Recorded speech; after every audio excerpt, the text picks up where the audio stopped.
Okay, naiintindihan ba? Kasi pares na may accounts payable. Yung isang accounts payable, nasa credit. Yung isang accounts payable, nasa debit.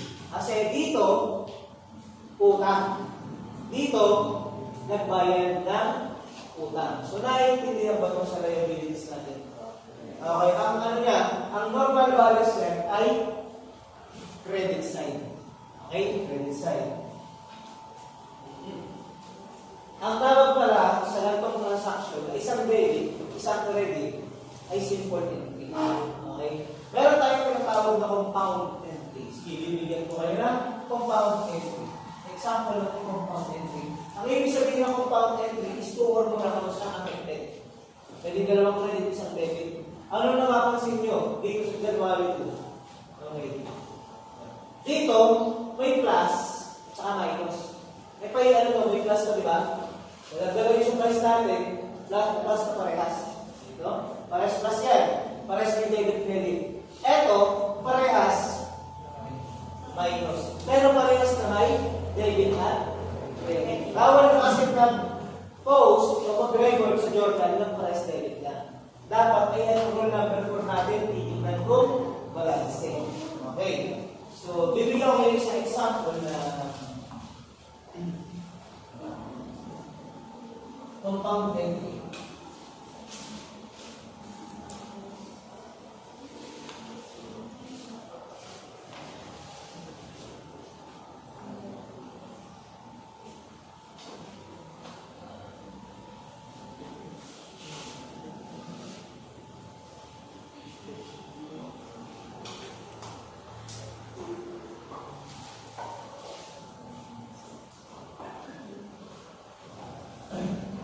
Okay. Ito. Purchase equipment. Eh, medyo mahaba yung natin. Purchase equipment. Yan balik yan. Purchase equipment amounting to 100,000. Paid 50%, and the remaining 50% on account. Anong ibig sabihin nito? Purchase. Bumili. Na may halaga 100K. Anong Tagalog ito? Pay. Nagbayad ng 50%. Ibig sabihin nun, alam niya na kung paano yung pag sinabi nagbayad ng 50%, paano yung babawasan? Ano yung babawasan? Yung cash ang nabawasan ng 50%. Paano 50% ng 100K? 50. Diba? Tapos, ang sabi dito, the remaining 50% is on account. So, ibig sabihin, sa madaling salita, pag nag-dialog natin ito, bumili tayo ng equipment, yung kalahati, binayaran ko, yung kalahati, utang. Okay. So, ngayon, ano ba yung debit side dyan? At ano yung credit side? Okay, sa January 3. Sige. Ano ba yung magandang sa atin? Ito ay, ano ito?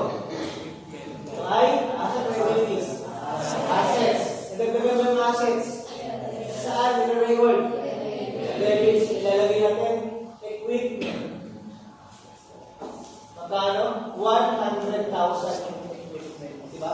Nagkala sa debit side. So ngayon, ano ba ang nabawas at ano pa ang nagdagdag?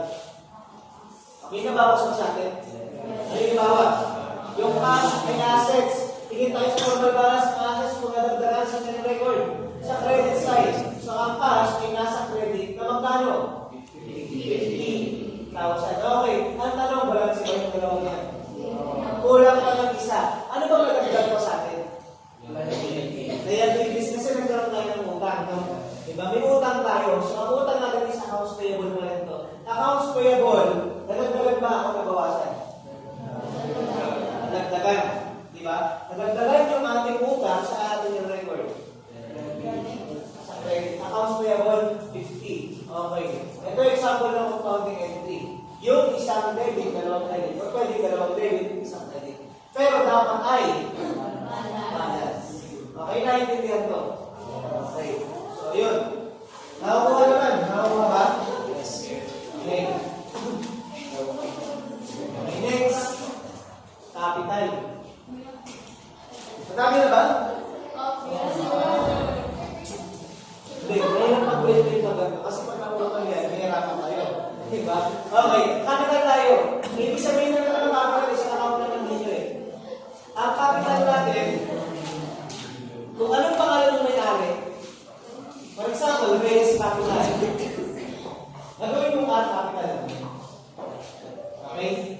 Pag sinabi natin ano, Mendoza capital, M, capital. Pag sinabi natin ano, Pedro capital, hindi P capital. No. Alam yun? Okay. Ang ibig sabihin ng kapital, okay, natagalogin ko para mas maintindihan nyo.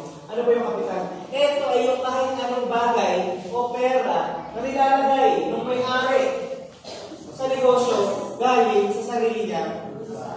Okay, dahan-dahanin natin.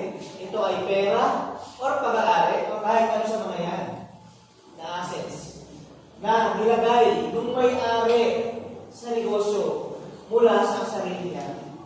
Bulsa. Okay. At ang word dyan is salita invested, additional investment. Ganun yung mga keyword dyan.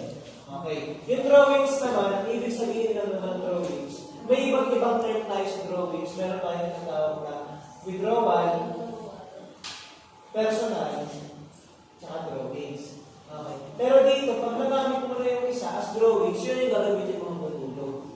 Okay. For example, nung unang withdraw mo, ang driver mo agad ay, Reyes, our drawings, ang driver mo ang drawings. Yan ang gagamitin mo ang pagtulog. Our drawings na hanggang dulo. Hindi ka nagamit ng personal withdrawal. Kasi, magdodoble yung account na yun. Diba?